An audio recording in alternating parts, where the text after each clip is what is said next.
Hi, everyone. I'm Gretchen Hydo. Welcome to the first Wednesdays in the month of April. I almost forgot I was going to say March, but it's April. Tonight, we are going to do a Q&A where you can ask any of the questions that you're wondering about that have to do with money, packages, how to raise your prices, what to charge, and that sort of thing. It's going to be a great session tonight. One of the things that everyone needs to know is that this call is uploaded to my YouTube page. And if you are not wanting your face or your voice, then make sure that you just keep your camera off. All right, so it's good to see everybody, and I'm so glad that you're all here. If you would just turn on your camera so that we can be interactive, that would be wonderful. I'd appreciate that. And one of the things that I'm wondering is, what kind of questions do you have about prices, packages, raising your prices, what to charge, and those sorts of things? You can start putting them in the chat and you can just start asking your questions. I don't have a formal agenda tonight. I have many things that we can talk about, but I'd love to just start with what feels most important to you. Yeah, Anna, go ahead. So something really interesting came up today with me and my peer coach that I thought I'd toss out here because I loved the idea of it. It's the first time I've heard of it, but she shared with me that she actually charges for her, so the coaching session that comes after the enrollment session or the connection call, kind of following the line of thought that people really show up when they pay, and then she puts that price toward her package if the client signs on. And I just wanted to open that up. Do you have a question about it, or are you just wanting an opinion here? Well, I guess an opinion, because it's the first time I've heard of it. Okay, so the first thing I am curious about is, what do you think about it? I mean, for me, I think I would show up a little bit more as a client if I paid. But I also see the benefit in letting them really experience it before they pay for it, because I mean, really, you don't know what coaching is until you experience it. So I don't know. Another thought I had too is, because coaching is more expensive than, say, therapy, and you pay for it either upfront or in installments, it could be a little bit less of a shock factor for someone to pay for the first session rather than experience it and then pay for a whole package. So just thought I'd open it up. So I'm hearing both sides from you. Let's open it up to some of the coaches that are in the room. What do you think of the concept of having your potential client, or having your client, if they've paid for it, pay for that first coaching session rather than it being gifted? And there's no right or wrong answer. I would just love to hear your thoughts on this. Yeah. I've just done it the other way. So I've gifted it and used that as, as kind of part of the plan of getting them signed on. So, yeah, it's really interesting. I've just never thought of it that way. I've done it the other way. Yeah. Right. And here's the deal. It's all made up so you can try both and see what works better for you. What I know from the years of coaching that I've done is, the reason that I like to gift that session, there's a few of them. One, it's one of my requirements. I want to make sure that I like coaching this person and that they really are coachable before I get into any kind of a contract with them. Most of my contracts are at least 6 months. So that can be a long-ish time frame to be with someone who really might not have been ready for coaching, or who wasn't a good candidate, or they seemed great on that first getting to know you call. They asked the right questions, but when you enter into the paid agreement, they're not quite sure what coaching is. They don't know. I like to give that up front. It's kind of like test driving a car. And I always trust that, when I test drive a car, I'm going to have a better experience and know if I really would like to keep that car, not keep that car, if it feels like it's the right fit or not. So for me, that's the reason I've done it. Now, I know a lot of coaches, there are so many different ways to do coaching and to do enrollment. I do know coaches who do what you're suggesting. Here's something that I've learned about that, though. When we try to sell too fast, in my experience, and this might not be, the standard for everybody, just in my experience, people get scared off, when it's like, okay. And so they've asked the questions, you go through it, you get to the contract part. They're more likely to say, I have to think about it. Let me get back to you. And if I don't have it in my pocket to be able to say, you should think about it. And how about we coach? Because coaching's an experience. It's not a concept. It's really hard to just sell a concept. So that's just my experience. Again, for your, is it Hannah that you're talking about? No, somebody else. Oh, your partner coach, your peer coach. Yeah, it's not wrong to do it that way. It's just, there's plenty of ways to try. Thank you. Yeah, great question. Anyone have anything they want to add to that? I can share. Yeah. I, like Daryl, myself, have only done unpaid.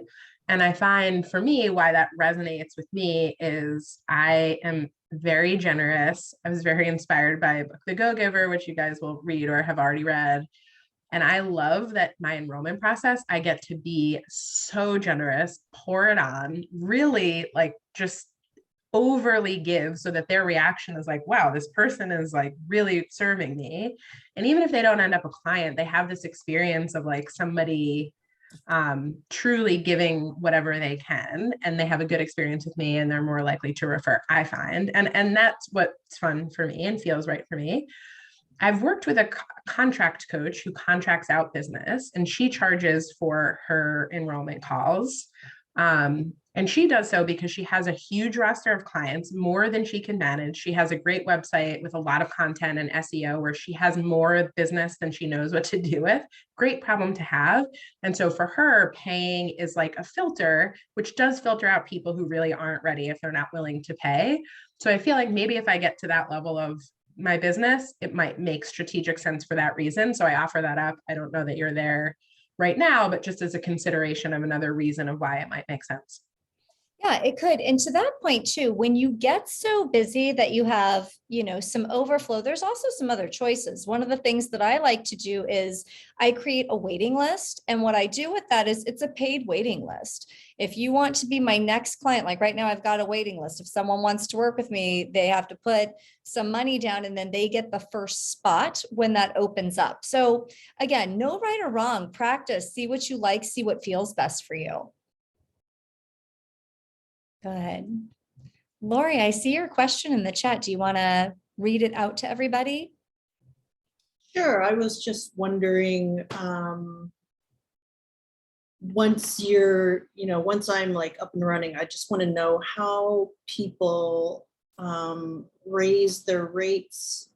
And I know, with some people, maybe they'll want to renew and then you're suddenly going to have another rate, and just, how often you do it, and I guess how you constantly keep that in flow with the recurring clients. Good. So I hear a couple questions here. How do you raise your rates? And then what do you do about clients that you have that are going to continue on with you if you've raised your rates? Do I have that right? Yeah. So let me throw this out to the group. What do you do when you raise your rates? Anyone have anything on this? Looking around here. I mean, Marissa just did this. You want to talk about how you raise your rates? I'm smiling because I feel like the answer to every question that's going to come up in this meeting about money is just like make something up and try it and do what feels right. Like there's no like, oh, let me like refer to the book of how to do coaching pricing. Like there just isn't. So that's what makes me laugh. Yeah, I just raised my price probably for the 6th time in the year and a half that I've been doing this, like meaningful increases. I'm more than 10x what I was on an hourly basis. If I do the math, I charge for an engagement, but if I were to do the calculation, it's more than 10x what I was. And I just put that out there to like help you see like you really can leap. None of the clients who I started with are still with me because I think in part I was playing small with my first batch of clients just to get people in. They were people who I felt like I could inspire versus people who inspired me. So like as I've leveled up, It's been okay to say goodbye to some, to know that my pricing is not attainable for the people who I started out with. But I do have people paying a range of prices right now because I've made some decisions for clients that I love to work with. They feel great. They're making progress. It didn't make sense for me to raise my rates. So I elected to grandfather them in, which is always an option that you have. Or you can choose to say, get creative in your re-enrollment where you're not giving them the exact same thing, but charging more, but you're like reimagining what you're offering them. So maybe it's a higher frequency or a lower frequency, or they're getting a VIP day, or it's a longer length of engagement time, so that the math doesn't look like, oh, all of a sudden I'm getting the same, but it costs more. But you're giving them something that's different and even more valuable. And then the last thing that I'll say is, like, as you guys are all doing, many of you, because you're on this call, many of you are in Stairway to Six, if you keep investing in yourself, you're bringing more to the table for your clients, such that it makes sense that the value that you're bringing to them is more, and that the upgrades are warranted. Whether that means something for you or for them or both, I find it helpful for me.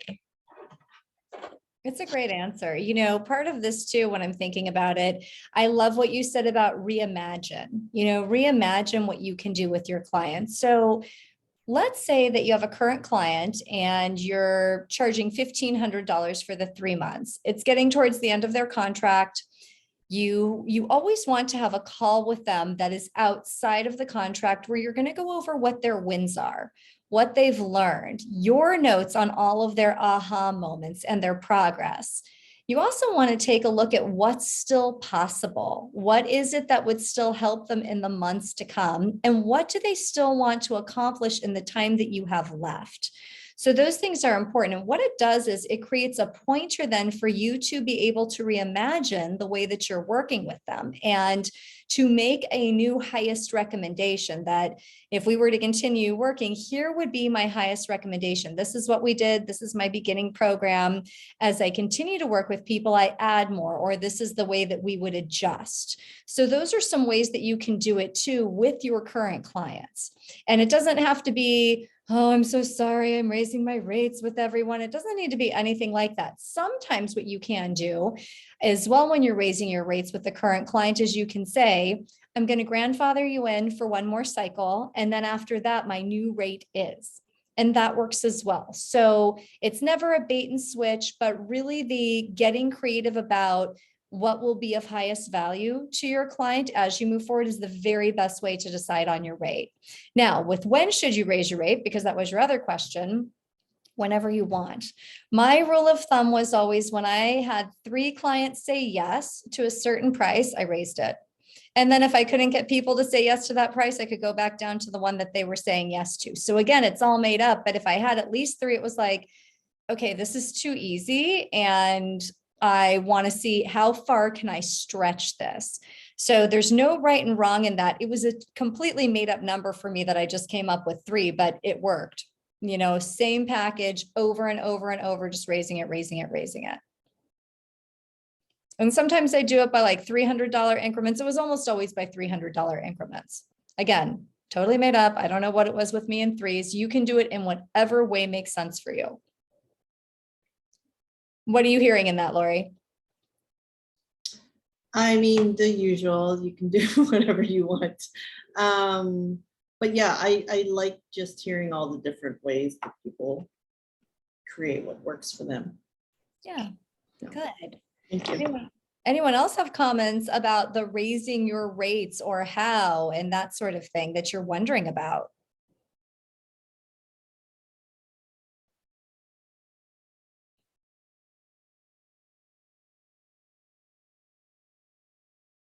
How about this concept of reimagining, or even imagining for the first time, of what would bring value to a potential or current client? What I like to think about that is client astonishment.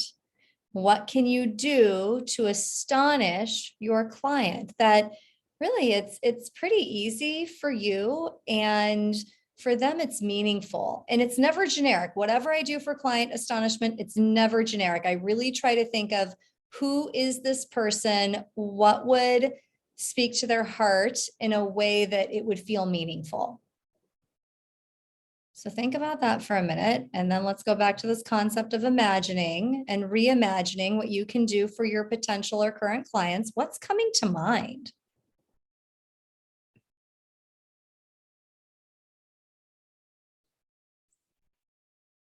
Gretchen. For Oh, me, here you are. Yeah, Sherry. sorry. Actually, I had somebody at work recommend a book, an Audible book, and I started listening to it. And it's by Brene Brown. It's her new one, Atlas to Heart, or Atlas of the Heart, and it's about emotions. And I'm working with a client who is really getting into her emotions, expressing them, feeling them, and really accepting them. And so I think client astonishment, as you mentioned that, I thought I should send her that book, because it definitely goes inside with what she's working on. And I know because it talked about, her study was that this case study was that there were 3 main emotions that people feel, but the book goes into like 80 different emotions because there's such a wide range of it. So definitely, and astonishment is an emotion. So I think it would astonish her to send that to her. Wonderful. And if we take that even further with the reimagined, let's say that she was a potential client and someone that you wanted to work with, you could make a highest recommendation that the book might be some of the foundation that you were going to be using if feelings were the thing that she was trying to access, because it's all made up. And so there's no right or wrong in what you're doing or what you're charging, but always just think of what will bring the highest value to my clients. Christy, I really see you thinking. Tell me what you're thinking. How are you so good at this? I could just see you. I could see your wheels spinning. What's in your head? Well, I don't know. So like, as you say, think about what brings them value. Like I'm starting my group program. Congratulations. Thank you. And I've been thinking about that, but I'm like, I put it out to a few people and I'm like, didn't get the response that I was hoping for. So I'm like, was I off base? Did I get it wrong? What I thought would bring them value? Mm-hmm. So Okay. just kind of curious. Maybe, and maybe not. It might just be in your approach and your confidence level. So I have a program called the Roundtable, and I just launched it for the first time last year. I was speaking to a coach who I really thought would be a good fit, but I was almost, even after all these years, wishy-washy in talking about it. He said, Gretchen, I'm going to stop you there. You have coached me for so long. What is going on with your frame here? And I was like, oh, thank you, because I'm like testing it. Is this going to work? So if you are wishy-washy, people don't want any of that. So it really has to be that you are firm in what this is and why you're excited about it and why they might be a good fit, what the value would be for them. Whenever you do groups, you want to think about the personal invitation, the curating the group. And it's like, hey, I thought of you because this is what the group's going to be doing. And I know that you're going through, or you've been talking about X, Y, and Z. Here's how that's going to support your vision, or here's how that's going to support this pain point. And when it comes to a group too, what you're really selling is the transformation. So you always need to think about the beginning, middle, and the end.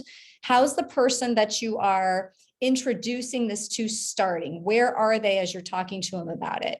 What's going to happen in the middle stage? That's like the work you're going to do, the coaching, whatever that might be, whatever the group's going to bring. And then at the end, it's the transformation. By going through this with you for however long your group is, they can expect these end results. And so when you're talking to people, you're talking about that end result. You're talking about, I know you're here now, but here's what this group's going to do. And this is who I'm looking for to be a part of this group.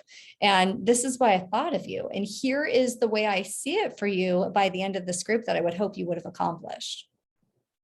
Does that help you with the value part of your group and what you're thinking on your approach? Yes, it absolutely helps. The other thing from a money perspective that I have around it is that, and I think I did bring this up the last time there was a first Wednesday call where I wanted to charge a certain amount, but I looked around and like there was other groups that are very similar, like out in the market, and they're not even like they're not even half of what I was wanting to charge. And so, as you know, I have like issues with money blocks as it is. And so thinking, I guess when I think about the pricing, so I've already kind of talked myself into chopping it in half of what I wanted to charge for it. And then when I think about even that price, it's really hard for me because like I hear some of the numbers that you guys put out of what you're charging, and it's like people that I know aren't paying that. So I don't know if I'm thinking too small, if I need to expand my, idea of like what my sphere could be or my circle, but like I'm not finding the clients who will invest that. I wonder if it's a matter of the way that you're explaining it, or is it something when you're thinking of the value, I would not chop it in half ever. I don't think you should chop it in half. If you had a number, that was your number. That was your download of what it should be. Go with it. And you don't worry about the competition. There are so many coaches out there. I charge far more than most of them. I don't worry about that. It's okay. And people can charge whatever they charge. Your group costs what it costs because of the value that you're going to bring. So think about your secret sauce. What about you makes that value worth it? What about this experience? And remember, it's the other people in the group that make the experience worth it. It's never just you as the facilitator or the coach. It's the other members of the group that these people are going to get to connect with, and that's worth something. And so when you're thinking about part 2 of what you said, that do I need a different pool? Do I need to expand where I'm looking? Maybe, or you might just need to really practice how you're saying it.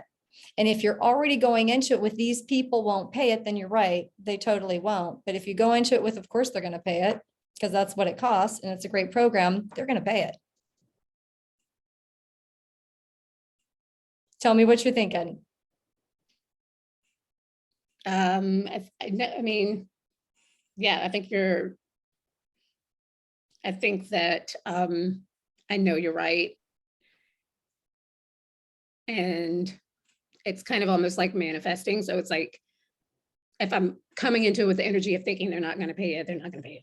They're just not. Yeah. And it's kind of like me with that example I gave that, I was hedging with this person that I was talking to about. He was like, wait, you coached me for so long. What is happening to you right now? You're like crumbling on the vine as you're telling me about this. I was like, oh yeah. Okay, hold on. And had to redo it. But that's the way that it goes sometimes. So you have to decide that it's a great group. And here's the other thing. I have never run a group where during the enrollment process where you're like, does this suck? Are people going to sign up? How come no one's saying yes? What's happening? And then it snowballs. But that's just part of running a group. You have to remember that what you have is valuable all the way through, regardless of when the signups come in. And you have to give yourself a long enough runway as well to fill the group. When it's like it starts in 3 weeks, it's really hard to fill a great group in 3 weeks. There's a lot of warm up that needs to happen.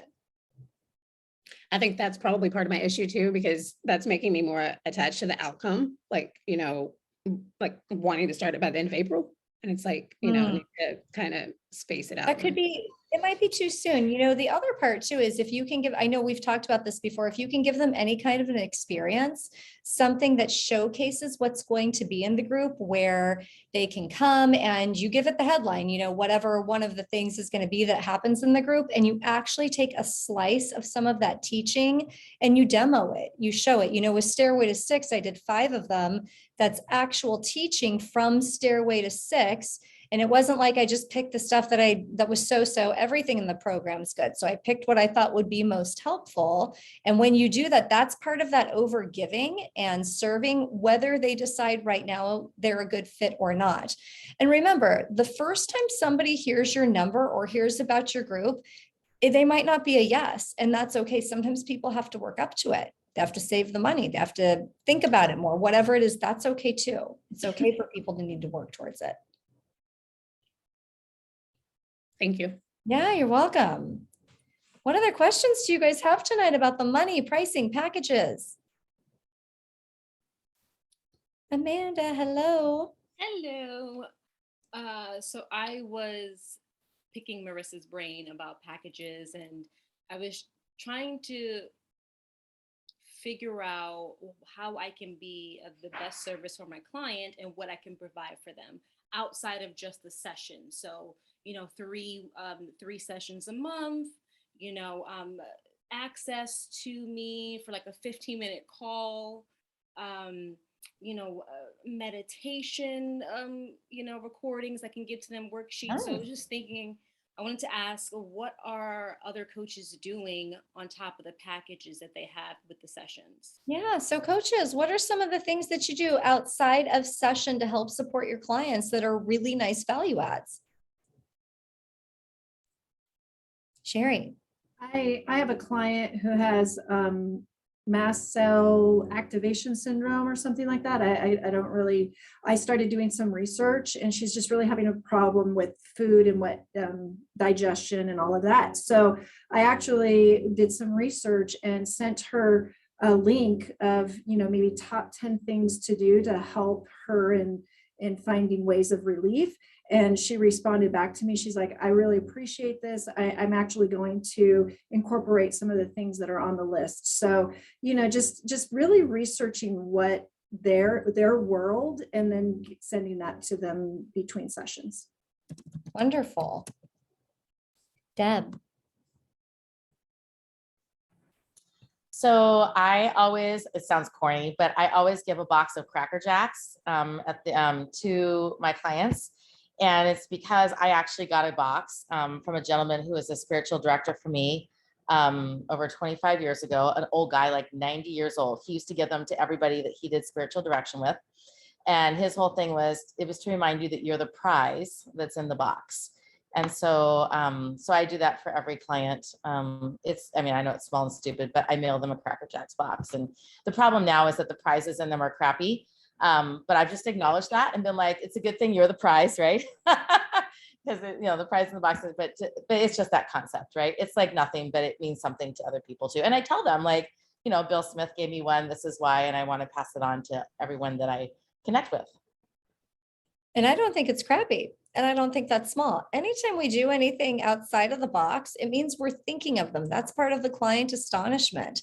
You have to think about it. And then you have to box the Cracker Jack box. Then you have to write a note. And then you have to, it's not just like, here's the Cracker Jacks. There's like 5 steps that you have to do with it. So it's thoughtful. The thoughtfulness is really something. So as far as, is there a best practices standards of what you can do in between? Some coaches will give, they'll call it unlimited coaching, which would mean that the coachee could get a hold of you anytime during the coaching contract, and you could give them either an additional coaching session, an additional 10 minutes, email them. That's pretty standard that people give, but usually at a higher payment, usually when it's like 3,000 or more. When it's under 3,000, a lot of times it's coaching. And then if the client wants to text you a win or those sorts of things, you'll send back a thumbs up, or good job. Or if you are thinking of them, you can do something small. So it's really up to you. There's no right or wrong. I love what you're saying about the meditation. If that's something special about you, then that would make sense to go ahead and do that. Great. Thank you. Mm-hmm. What other questions do you have tonight?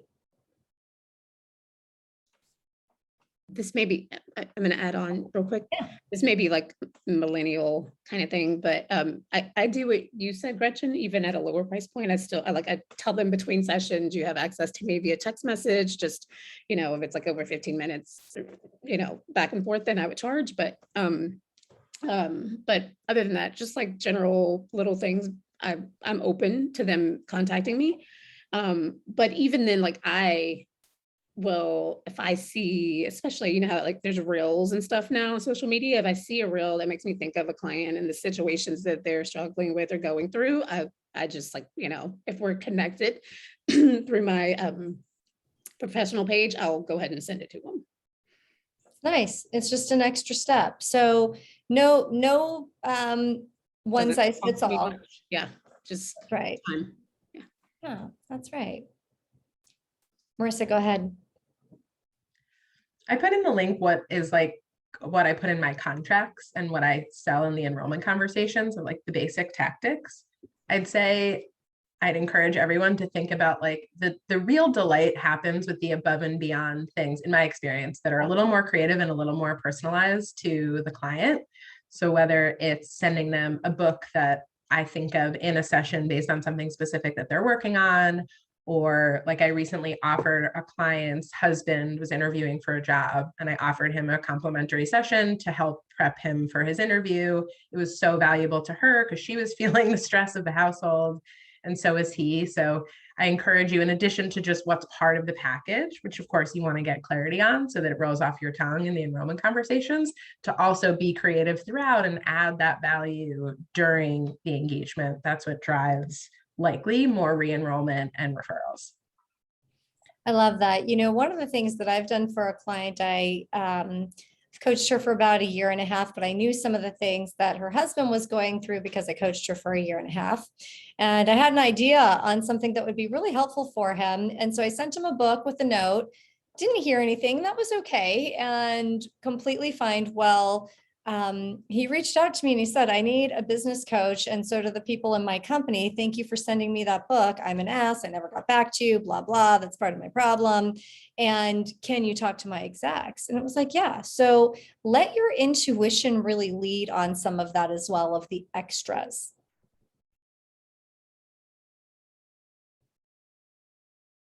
What else are you wondering, curious about? Oh, Daryl, you're muted. I garnered a lot from what you just shared, Marissa. I had a client today talking about some fears over the stories. He was telling himself about how his wife would react to a certain situation. He's about to do some interviews and has all these stories about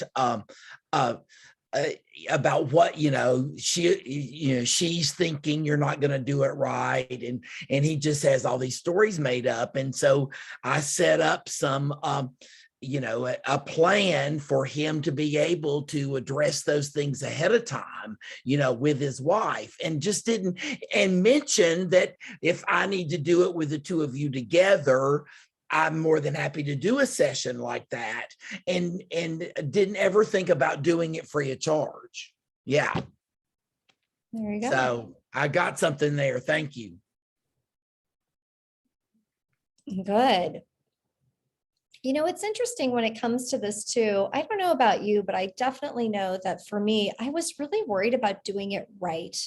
And I kept thinking that whatever I was doing probably was wrong in some way. It really was a relief to me when I found out that it really was just made up. That, when I talk about the ICF and what coaches make, it's ridiculous. There's no real number. They make from 0 to over 1 million. That's not an industry standard. That's not helpful. I mean, what does it even mean? So that already confused me. And I'm a person, I like guidelines. I just want to check off the box, do the next thing. I'm positive I can conquer it, but coaching's sort of unprecedented territory that we don't know. It's uncharted. And whatever you decide to do, my biggest advice and what I've learned over all these years is to do what excites you, to do what's fun, and leave a trap door. Just because you do it once doesn't mean you have to offer it to the next person or even offer it ever again. I love to leave a trap door. If I'm going to try something, I always try it for a short amount of time. And then if it's a win, I'll rerun it and I'll make adjustments to it. So that's just something for you to know as well. And then when it comes to things like your programs and those sorts of offerings too, you don't need to know every single thing before you run one. You can start and then you go based on your intuition of what's happening in the room, of what needs to happen the next month. You create that and you can create as you go. So for some coaches, they stay really stuck because they feel like they have to know exactly what's going to happen to have the right price and this and that. Anything can be a pilot. Anything can be a pilot program. Oftentimes in corporations, I just make a bunch of stuff up, as I've said, and I'll call it a pilot program. And I'll say, I'm not exactly sure how it's going to work for your organization. Here's how it's worked for others. I don't know how it will work with yours. I don't know your people yet. What if we pilot it? And I do a weird number. I do 5 months. Like, what's 5 months? It's made up. I just decided 5 months sounds good. 6 months is something, then they think about it like, 6 months feels long. 4 months is always too short. So I just use 5. They almost always say yes. And then when we get to month 4 and I say, hey, let's do our audit of what's happened, they're like, wait, we're coming to the end. Almost always they want to re-enroll because 5 months is such a weird number. And at that point, I get to decide, because I have the trap door, Did I enjoy the people in this organization? Can I still help them? Do I want to? And I can say, oh, thank you. We're going to have to take a little break because my calendar's full and I didn't schedule that out for you. Or yes, of course, let's keep going. But it's okay at every stage of the way to pilot things, to try things, try different prices, try a paid enrollment conversation if that's what you want to do versus the free. See how it feels to you. And that's really what's most important is you are your own master of what it is that you're going to do. You get to have ownership of what you want your business to feel like and look like. And just because you've done it a certain way for a certain amount of time, it doesn't mean you can't change it. That's really the beauty of coaching. Now, one thing for all of you that I do just want to say, if you aren't being coached by a peer coach, by a paid coach, if you aren't being coached, you need to be coached. It's very hard to have people enroll in coaching services with you if you don't have a coach of your own. Whether, I know Christy, she was using the word manifestation, whether it's manifestation, whatever you want to call it, there's something about you putting your money on the line and saying, you know what, I'm going to invest in this. It's worth it if we want others to invest in us and to invest in that process. So I would encourage all of you, make sure that you're investing. And I know that most of you are. Not just for that reason, but also to use your coach to help you. Like Gretchen is my coach and she pushes me of when I should be increasing. And we have those conversations. We talk about how to package up things, how to evolve my services. So that's also something that if you haven't yet brought to your coach, but you're feeling a little uneasy or messy around it, great topic to have the discussion with your coach. And yeah. Gretchen's helped me a lot and is going to continue to help me a lot in this area. Yeah. And I love having a coach for that very same reason is it's nice to have someone to dream with and to run your ideas by, and just ask those questions that you're unclear on and to have them give you some coaching around it. And when you have a coach and you're a coach, there's a part too that there's some consulting. They know some things that maybe you don't, and they're able to give you some tips on what saves time, what's maybe worked for them and some different ideas. So that's a great reason to have a coach as well. And it's nice for you to experience the process of coaching. I've had all sorts. I really can remember at the beginning of the coaching relationship that I wanted to keep it very business. They didn't need to really know much about me. Like, let's just keep this focused on money and producing. Well, that didn't work very well. We needed to get to the other more important things as well as who I am, how I behave in the world. And that's the stuff that changed me and really helped me to be able to run the kind of business that I have today. So I would encourage you all, make sure you work with a coach. What else? Chrissy. So you mentioned earlier, like changing your prices. So I think when we usually talk about changing our prices, it's like increasing, right? So what does happen if you, and you kind of hit on this earlier, like, you'll throw it out there and you get your 3 people. Typically that's what I do. But I guess I don't know, I guess, how do you, well, that's how you do it. But does anybody else have any ideas of how you determine okay, maybe okay, so let me just give you a real world example for me. So, I put this out, this coaching thing, and it's at, a certain price point, and I'm already starting to go, okay, I don't know if I'm not like you said, maybe, and I'm going to go back and look and see if I'm not just presenting the value properly. But I'm like, okay, I don't know, maybe I need to, rethink it, maybe lower it a little bit more. So I guess my question is it better to start low and then continue to go high, continue to raise, or put it out as what you think it is worth and let the right people come to you? Okay. Coaches, anyone want to answer this? Sorry, it took me a while to get to. No, completely fine. Question. Anyone have a thought on this? Amanda, go ahead. I have a thought, just because I'm in the mindset of doing a workshop that I'm going to hopefully host June or July. And thank you, Gretchen, for kind of easing the stress of how I should run my program or just like, I don't need to have everything planned out. I'm kind of like you. I like to have the steps because it's just easier for me. But as far as the money wise, I mean, a friend of mine as well is also doing her workshop. And it was interesting. I had like a kind of a coaching session with her. We were just talking about money, and she has the same fear about money. She's like, well, I want to price it at like maybe $400 for like 8 weeks. I'm like, $400. I'm like, well, okay, is that really what you want to price it? And I think she went back to the idea of, well, I want to make it affordable. I said, but what you're providing for them is what you should base your value on, or at least, what, not what you think they can afford. You're going to give them something that's more, it's valuable for more than a lifetime. And so she was struggling with it, and she did raise it up. And I'm not quite sure what she raised it up to, but I would just, in my opinion, because I'm still struggling with that as myself, but value it as what you would want it to be. And then if someone comes along and you really enjoy them, you go, you know what, you would be so great for this. Then from that point, you can say if you want to lower it for that person, and because you enjoy them as a client or potential client. But I would say, don't devalue yourself. Keep it, know your worth. Yeah. Everything else in your life, like, know your worth. Marissa, I think that's similar what you just sent me as well. The other part of that too is it's not even just about knowing your worth. It's about, don't devalue the experience for the client. When we decide that we're going to discount, we're saying that we don't believe that they can step into this container for themselves. And we often rip them off.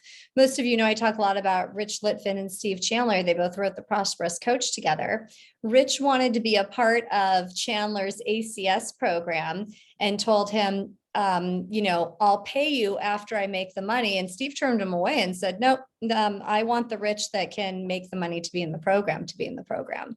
And so he had to go out and figure it out, but when we're discounting, what we're really saying is, I'm meeting you at your level rather than I'm going to ask you to step into your vision.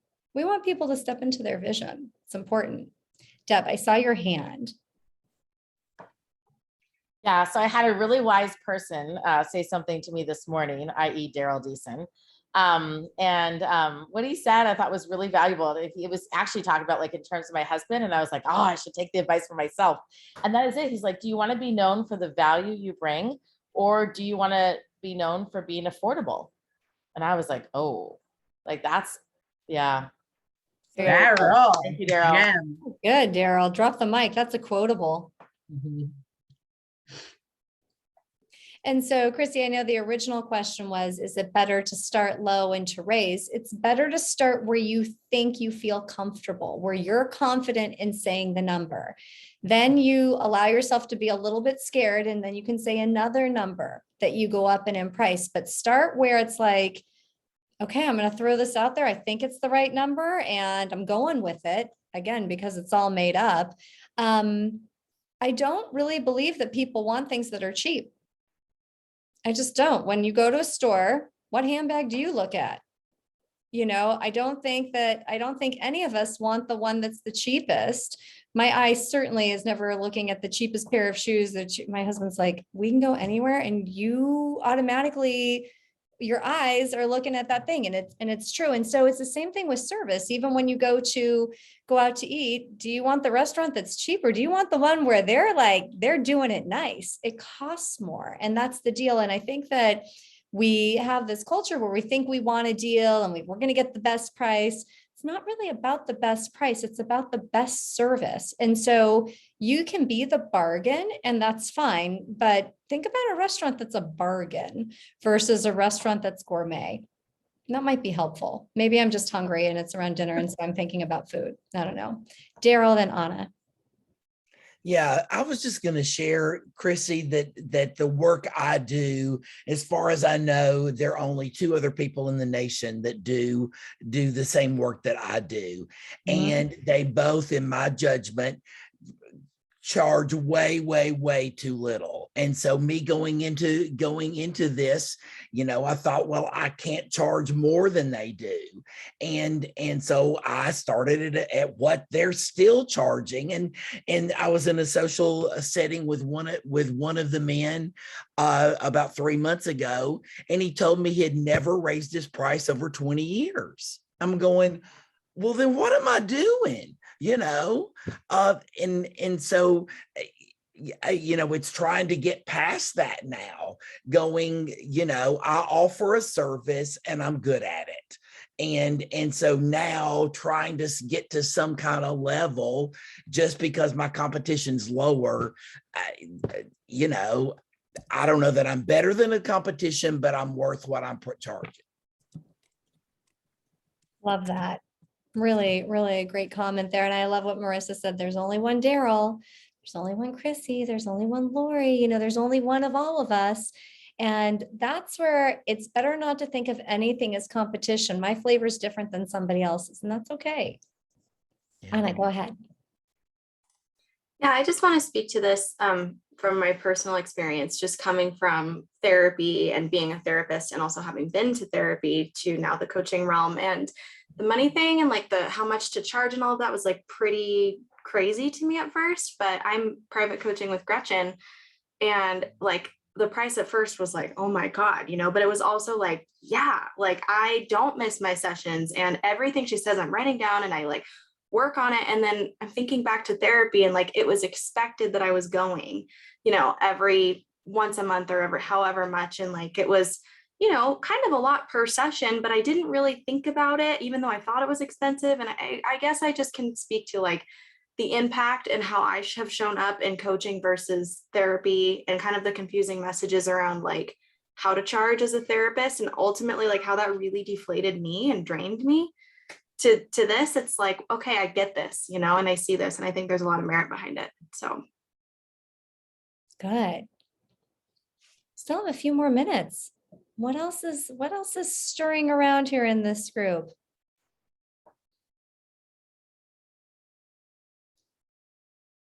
Maybe you have something going on with a potential client or a client that you want to throw out, or, anything that you're wondering. We can just open it up for any type of question.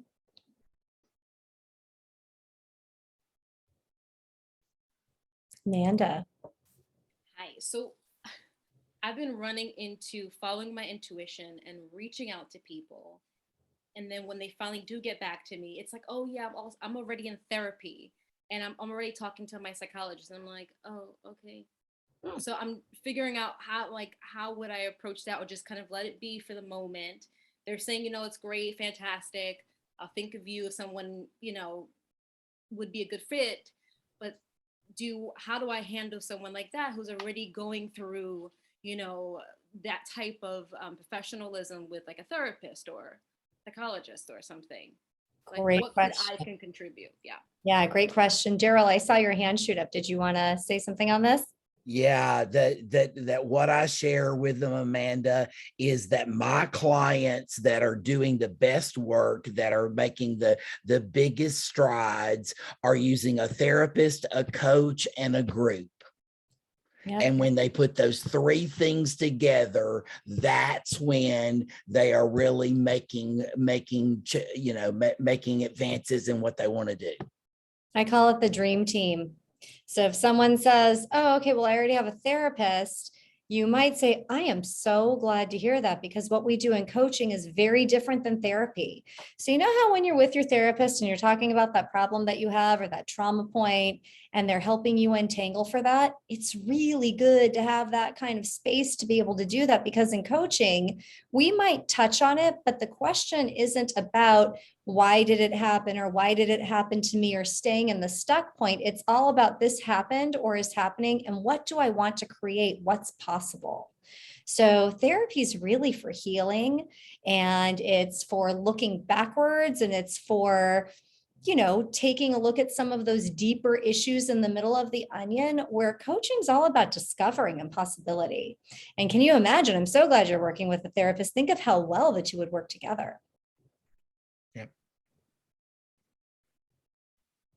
That's brilliant. Thank you. So I'll reach out again, because I connected with her and kind of left it as, oh, okay, great, thanks. But now I'll follow up next week and offer it again.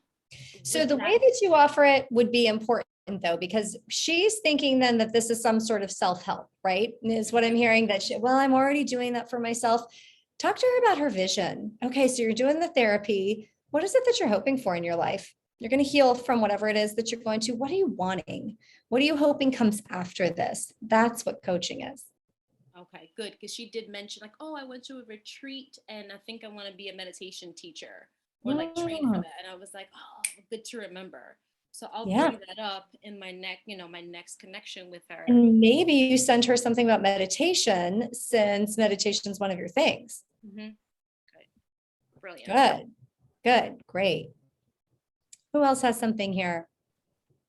These are really good questions tonight. I'm glad that we get to have this think tank.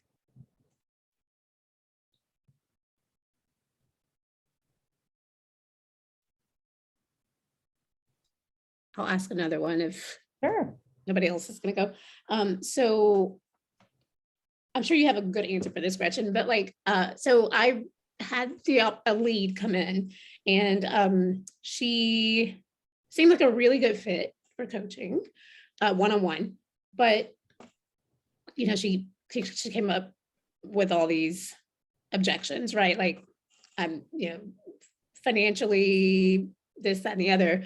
But you know, you hear them say that, but then you see them on social media, like buying a new dog and like getting their hair done. And like, I'm like, well, you have money to get your hair dyed and cut and like, but so how do you, I guess, and you know, without like, obviously like judging what they want to do with their money, they're welcome to do whatever they want to do with their money. But at the same time, you expect me to discount my pricing, but you have money for everything else. So how do you just like let that kind of person go, or do you try to help them see? It's a great question. So typically if something like that shows up in the space, what I know is that I haven't given them enough value. They probably haven't experienced coaching with me. Maybe I've still just been talking about it as a concept and I've gone over, well, it's this many sessions and this is what we do, instead of showing them and letting them experience it. So if you have someone that you think is a really good fit and you've gone through the requirements of what it would be like to work with you and who you work with, and they're still interested, that's when you'd say, when they say, how much is it? Or that's a lot of money. That's when you say, hey, it is a lot of money and I wouldn't want you to do it unless you were 100% sure that it was going to work for you. But why don't we coach? Because today we were just talking about it, and coaching's really different than a concept. It's an experience. And what I want you to do is bring this topic, whatever they told you about, or something you haven't told me yet. We're going to put an hour of our attention, our combined attention, onto this, and we're going to see how we can move the needle. And then after that, one of three things are going to happen. You're either going to ask me how we can work together. You might decide you don't want to do it at all, or I might send you some resources. And that way it's just like, hey, this is what it is. But when we're trying to sell somebody based on a concept, yeah, they go and they buy a dog because they have no idea what it means.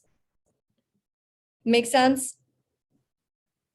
And people use money all the time as an excuse to politely get rid of you, because people know that talking about money feels rude or intrusive. So most people won't challenge anything about money. And it's fine. You don't have to. But I think that if you're offering an experience, then they're going to get to really see it. And if they say something like, well, I'd really like to work with you, but I don't have the money, you can say, you know, there's a few questions you can ask. You can say something like, no problem. When your enthusiasm is 1% greater than your fear, call me, you know, and we can see if we can get started. Then you can ask, would you like to brainstorm? When is the time that you wanted something and you got it, even though you didn't feel like you had the money? You know, so there's quite a few ways to help a client to get through that money hump. You can, depending on how daring you want to be, you can ask, where else do you use money in your life as a barrier for an excuse to not keep moving forward? That one, usually people are like, what? And it either works and they're like, I want to work with you, or they can't stand you and never want to speak to you again. It goes one of two ways. Either's fine, you know, but there's questions that you can ask. So what I'm hearing with you, Christy, is you're being really polite with everyone. And maybe the word soft is coming to mind. It's not so much soft, but you need to have on your professional frame. This is a service. This is what it costs. It's that Southern hospitality thing. I gotta drop that. Yeah. We serve better when we stay in our lane. Good. We have time for one more comment or one more question. Amanda, go ahead. So I'm curious then on reconnect or connecting with a client who I've reached out to and has been like, oh, I'm too busy. I'm too busy to get in the call. We're all busy, but I'm too busy to get in the call. Maybe next week. I really want to. There's an enthusiasm there, yet. So how do I? Because I follow up twice, and I'm like, here's my calendar. Let me know what these. I'd leave it at this point, because if they really wanted to, they would. So again, being busy and money are both good excuses. Send some kind of a resource and then just say, hey, I'm going to leave this with you. I know you said that you're going through this, this, and this. This might help. When your calendar has some room in it, feel like you can get a hold of me. Then in probably 6 weeks, follow up and say, hey, how's it going with that thing? Be very specific about what the thing is and see if the person's made any movement. They will not have made movement. And when they say that they're busy, you can say, wow, it's really interesting. I wonder where this pattern of being too busy is sabotaging you towards your dreams. Brilliant. Yeah, I kind of left it as is. I said, no problem kind of thing. And I did provide her some resources. Good. I just wanted to kind of check in with you to see if that was. Yeah, you're doing it. These are all the things that we do when we're seed planting. And in the beginning, we're trying to plant all kinds of different seeds. It's okay if they're not immediately sprouting. And this is good practice for you. And think of it this way. If you were going to collect $1,000 for every no that you got, how would you show up differently in those conversations, right? Show up so professional, whether it was a no or it was a yes, you would just be very, very professional. And so I want you to think about that, because it leads to your $1,000. Every no leads to more money later because you're practicing.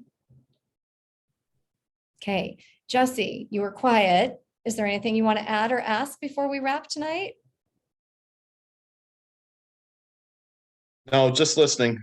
I'm taking it all in. Thanks for asking, though. Yeah, you got I'm it. sure I'll figure it out as I move along. You will. And you can always reach out and you can join us the next First Wednesday as well. I will. That's what I'm in. I'll figure out questions as I move along. Yeah. Thank you. Perfect. Okay, everyone. It was great seeing you tonight. For a lot of you, I'll see you tomorrow at Stairway to Six. For the rest of you, speak up in the Facebook group and, really be a part of that Coaching for Coaches community. And we'll be seeing you in a month. And I hope you all have a really wonderful night. Take care, everyone. Thank you. Bye. Bye.